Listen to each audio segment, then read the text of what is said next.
ఒక్కోసారి అమాయకత్వం, దానికి కొంచెం అతి తెలివి తోడైతే ఎంత పెద్ద గందరగోళం జరుగుతుందో చెప్పే కథే ఇది, గుర్రంగుడ్డు బేరం. ఈ సరదా జానపద కథలో మన పాత్రలు చేసిన ఒక వింతైన బేరం గురించి ఇప్పుడు తెలుసుకుందాం. సరే, కథలోకి వెళ్లే ముందు ఒక చిన్న ప్రశ్న. అసలు గుర్రాలు గుడ్లు పెడతాయా? వినడానికే చాలా వింతగా ఉంది కదా. కాని ఈ ఒక్క నమ్మకమే కథలోని పాత్రలను ఎలాంటి పరిస్థితుల్లోకి నెట్టిందో ఇప్పుడు చూద్దాం. సరే, ఈ కథ ఒక గురుకులంలో మొదలవుతుంది. గురువుగారి భార్య పేరిందేవిగారు తన శిష్యులకు ఒక చిన్న పని అప్పగించారు. అదేంటంటే 2 రోజులుగా కనిపించకుండా పోయిన పాడి ఆవును వెతికి తీసుకురావటం. చాలా మామూలుగా మొదలైన ఈ ప్రయాణం చివరకు ఒక ఊహించని మలుపు తీసుకుంటుంది. అయితే ఆవును వెతుక్కుంటూ వెళ్తున్న వీళ్లకే దారిలో గుర్రం కొనడానికి వెళ్తున్న ఇంకో శిష్యుల బృందం కలిసింది. సరే, 2 పనులు ఒకేసారి అయిపోతాయి కదా అని అందరూ కలిసి ప్రయాణం మొదలుపెట్టారు. అలా అందరూ కలిసి వెళుతుండగా వాళ్లకు పచ్చని పొలం, అందులో కొన్ని గుర్రాలు కనిపించాయి. అంతా బాగానే ఉంది కాని వాటి పక్కనే వాళ్లు జీవితంలో ఎప్పుడు చూడని ఒక వింత వస్తువును చూసి ఆగిపోయారు. బహుశా అదే కథనం మలుపు తిప్పిన ఆవిష్కరణ అనుకోవచ్చు. ఇంతకీ వాళ్లు అంత పెద్ద పొరపాటు పడటానికి కారణమేంటో తెలుసా? వాళ్లకున్న అరకొర జ్ఞానమే. వాళ్లకు తెలిసిందల్లా మనం వంటల్లో వాడే తీయ గుమ్మడికాయ మాత్రమే. ప్రపంచంలో ఇంకో రకం గుమ్మడికాయ కూడా ఉంటుందన్న సంగతే వాళ్లకు తెలియదు. ఇక్కడ చూస్తే మనకు వాళ్ల కన్ఫ్యూజన్ ఏంటో క్లియర్గా అర్థమవుతుంది. వాళ్లకు తెలిసింది వంటగదిలో ఉండే తీయ గుమ్మడి, కాని పొలంలో గుర్రాల పక్కిన వాళ్లు చూసిందేమో పెద్దగా తెల్లగా ఉన్న బూడిద గుమ్మడికాయలు. ఈ తేడా తెలియక వాళ్ళొక చాలా వింతైన నిర్ధారణకొచ్చారన్నమాట. గుర్రాల పక్కన ఆ గుమ్మడికాయల్ని చూడగానే వాళ్ల బుర్రలో ఒక ఐడియా లైటు వెలిగింది. అవే గుర్రం గుడ్లు. అవును, అవి ఖచ్చితంగా గుర్రం గుడ్లే అని వాళ్లకు వాళ్లే ఫిక్స్ అయిపోయారు. దీంతో వాళ్లు ఒక అద్భుతమైన ప్లాన్ వేశారు. వాళ్ల లెక్క ప్రకారం గుర్రాన్ని కొనాలంటే బోలెడు ఖర్చు. అదే గుడ్డు కంటే చాలా చౌక. దాన్ని పొదిగించడం కూడా పెద్ద కష్టమేం కాదు. వంతులవారీగా దానిమీద కూర్చోవచ్చు. అబ్బా, తమ తెలివితేటలకు గురువుగారు ఖచ్చితంగా మెచ్చుకుంటారని గట్టిగా నమ్మేశారు. అసలు ఆశ్చర్యమేంటంటే వాళ్ళ గురువుగారు కూడా ఈ ఆలోచనకు ఓకే చెప్పి డబ్బులిచ్చారు. ఇంకేముంది, ఆ గుర్రం గుడ్లను కొనడానికి శిష్యులు బయల్దేరారు. ఇక్కడే అసలసిసలైన బేరం మొదలవుతుంది. పొలం యజమాని అయిన రైతుకు వీళ్ల అమాయకత్వం చూస్తేనే అర్థమైపోయింది. వెంటనే వాళ్లని ఎలా మోసం చెయ్యాలో ఒక పక్కా ప్లాన్ వేశాడు. ఇక్కడ చూపించినట్టుగా ఫస్ట్ ఆ గుడ్లకు ఒక గొప్ప కథ అల్లాడు.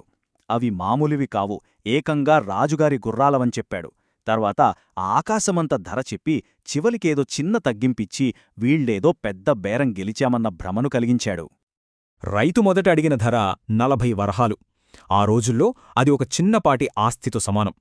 ఆ మాట వినగానే శిష్యులకు కళ్ళు తిరిగిపోయాయి. అప్పుడు గుర్తొచ్చింది గురువుగారి మాట, బేరమాడాలి కదా. సరే, కాస్త తగ్గించమని అడిగారు. రైతు కూడా పెద్ద మనసు చేసుకుని ఓ 5 వరహాలు తగ్గించి 35 వరహాలకి డీల్ ఓకే చేశాడు. 5 వరహాలు మిగిల్చేశామని శిష్యులు పెద్ద విజయం సాధించినట్టు సంబరపడిపోయారు.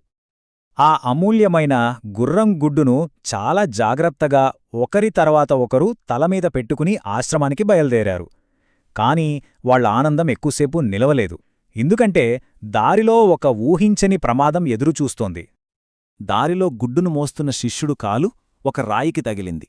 అతను తూలి కింద పడకుండా తనను తాను బ్యాలెన్స్ చేసుకున్నాడు. కాని అయ్యో, తలమీద ఉన్న ఆ గుడ్డు మాత్రం ధభాల్ మని నేలమీద పడి ముక్కలైపోయింది. అలా పగిలిన గుమ్మడికాయ ముక్కలు దగ్గర్లో ఉన్న పొదల్లోకి ఎగిరిపడ్డాయి. ఆ పెద్ద శబ్దానికి అందులో అప్పటిదాకా దాక్కున్న ఒక కుందేలు ఉలిక్కిపడి భయంతో బయటకు దూకి పరుగు లంకించుకుంది. ఇది చూసిన శిష్యులు ఏమాత్రం నిరాశపడలేదు తెలుసా. పైగా అన్నో, గుడ్డు పగలగానే పిల్ల బయటికొచ్చేసిందే, ఎంత వేగంగా పరిగెడుతుందో చూడు, ఇది పెరిగితే బహుశా రెక్కల గుర్రంలా ఆకాశంలో ఎగిరినా ఆశ్చర్యపోనక్కర్లేదు అనుకుంటూ దాని వెంటపడ్డారు. కాని ఆ కుందేలు వాళ్లకెలా దొరుకుతుంది? అది వాళ్లకు చిక్కకుండా అడవిలోకి పారిపోయింది. ఇక చేసేదేం లేక తమ గుర్రం పిల్ల చేజారిపోయిందని నిరాశతో ఒక చెట్టు కింద కూర్చున్నారు. సరిగ్గా అప్పుడే అటుగా వెళుతున్న ఒక బాటసారి వాళ్లని గమనించాడు. వాళ్ల కథంతా విన్న బాటసారికి నవ్వాగలేదు. అయ్యో, మీ అమాయకత్వం! గుర్రాలెక్కడైనా గుడ్లు పెడతాయా అని అడిగాడు. దానికి శిష్యులకు కోపం వచ్చేసింది. ఏంటి, మేం నీకు వెర్రివాళ్లలా కనిపిస్తున్నామా? ఈ గుర్రంగుడ్డు కొనడానికి మా గురువుగారే డబ్బులిచ్చారు తెలుసా అని ఎదురు తిరిగారు.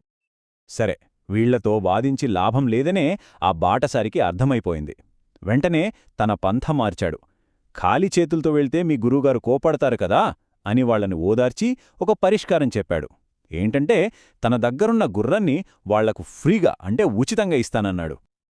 గుడ్డు పోతే పోయింది, ఏకంగా స్వారీకి సిద్ధంగా ఉన్న గుర్రమే దొరికిందని శిష్యులు తెగ సంబరపడిపోయారు. దాన్ని తోలుకెళ్లి గురువుగారి ముందు నిలబెట్టారు. జరిగిన కథంతా పూసగుచ్చినట్లు, తాము ఎంత తెలివిగా వ్యవహరించి ఈ గుర్రాన్ని సంపాదించారో గొప్పగా చెప్పుకున్నారు. కాని వాళ్ల ఆనందం ఆవిరి కావడానికి ఎంతోసేపు పట్టలేదు. ఆశ్రమంలోని మిగతా శిష్యులు ఆ గుర్రాన్ని కాస్త జాగ్రత్తగా పరిశీలించి అసలు నిజం బయటపెట్టారు. దానికి ఒక కన్ను లేదు, ఒక కాలు కుంటిది. ఎవరో వదిలించుకోవాలనుకున్న ముసలి గుర్రాన్ని వీళ్లు మోసుకొచ్చారని తేల్చేశారన్నమాట.